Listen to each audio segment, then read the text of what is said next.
ఎప్పుడూ పగలని మట్టికొండ. ఒక ధూళి రోడ్డుకి చివరలో ఉన్న చిన్న గ్రామంలో రామన్ అనే పేద కుమ్మరి ఉండేవాడు. ప్రతిరోజూ సూర్యుడు ఉదయించకముందే రామన్ మట్టిని తీసుకొని తన మృదువైన చేతులతో కుండలు తయారు చేసేవాడు. అవి సాధారణ కుండలు. అందమైన రంగులు లేవు, మెరుపు కూడా లేదు, కానీ చాలా జాగ్రత్తగా, నిజాయితీతో చేసినవి. ప్రతిరోజూ వాటిని పాత చెక్కబండిపై పెట్టుకుని గ్రామ మార్కెట్టుకు వెళ్లేవాడు. కొంతమంది నవ్వేవారు. ఇంత మసకగా ఉన్న కుండలు ఎవరు కొంటారు? మిగతా వాళ్ల కుండలు ఎంత అందంగా ఉంటాయి అని చెప్పేవారు. కాని రామన్ ఎప్పుడూ వాదించలేదు. కేవలం నవ్వుతూ ఇలా చెప్పేవాడు, ఇవి శుద్ధమైన మట్టితో చేసిన కుండలు, పూర్తిగా అందంగా లేకపోయినా నిజాయితీగా చేసినవి. ఒకరోజు మధ్యాహ్నం రామన్ ఇంటికి తిరిగి వస్తుండగా అతని బండి ఒక రాయికి తగిలింది. ఒక కుండ నేలపై పడింది. అందరూ ఆశ్చర్యపోయారు. కాని ఆ కుండ పగల్లేదు.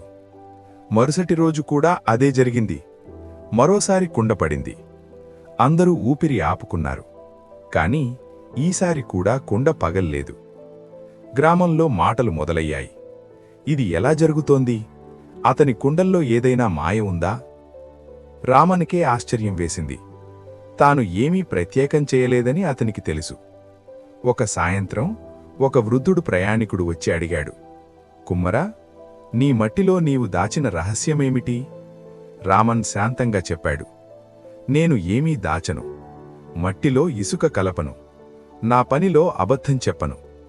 అప్పుడా వృద్ధుడు చిరునవ్వుతో అన్నాడు, అదే రహస్యం. నిజాయితీతో చేసిన పని ఎప్పుడూ బలంగా ఉంటుంది. రోజులు గడిచాయి. రామన్ చేసిన కుండలు గ్రామం మొత్తం ప్రసిద్ధి అయ్యాయి. ప్రజలు వాటిని పరీక్షించారు, నేలపై పడేశారు, గుండ్రంగా తిప్పారు. కాని ఆశ్చర్యం, కుండలు సులభంగా పగల్లేదు.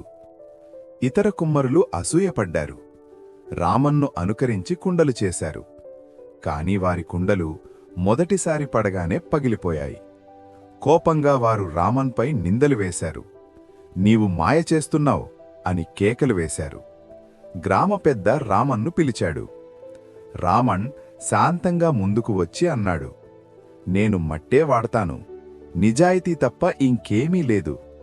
తన మాట నిజమని చూపించడానికి రామన్ ఒక కుండను పైకెత్తాడు.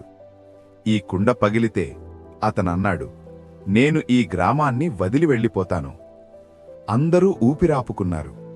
కుండ నేలపై పడింది, తిరిగింది, కాని పగలలేదు. అక్కడ నిశ్శబ్దం నిండిపోయింది. అప్పుడే ఆ వృద్ధ ప్రయాణికుడు మళ్ళీ వచ్చాడు. ఇప్పుడతను మరింత జ్ఞానంతో కనిపించాడు. అతను గట్టిగా అన్నాడు, నిజానికి రాయి కంటే ఎక్కువ బలం ఉంది. అబద్ధం ఇనుమును కూడా బలహీనంగా చేస్తుంది. నిజాయితీ మట్టిని కూడా బలంగా చేస్తుంది. ఆ రోజునుంచి రామన్కు గౌరవం పెరిగింది. కుండలు బలంగా ఉన్నందుకే కాదు, రామన్ మనసు ఇంకా బలంగా ఉండటం వల్ల. గ్రామ ప్రజలు ఒక పాఠం నేర్చుకున్నారు, ఎప్పటికీ మరిచిపోలేనిది. నీతి: నిజం రాయి కంటే బలమైనది. చూసినందుకు ధన్యవాదాలు. ఇంకా మంచి కథల కోసం టైనీ టాడ్లర్ టైమ్స్ ఛానల్ను తప్పకుండా సబ్స్క్రైబ్ చేయండి.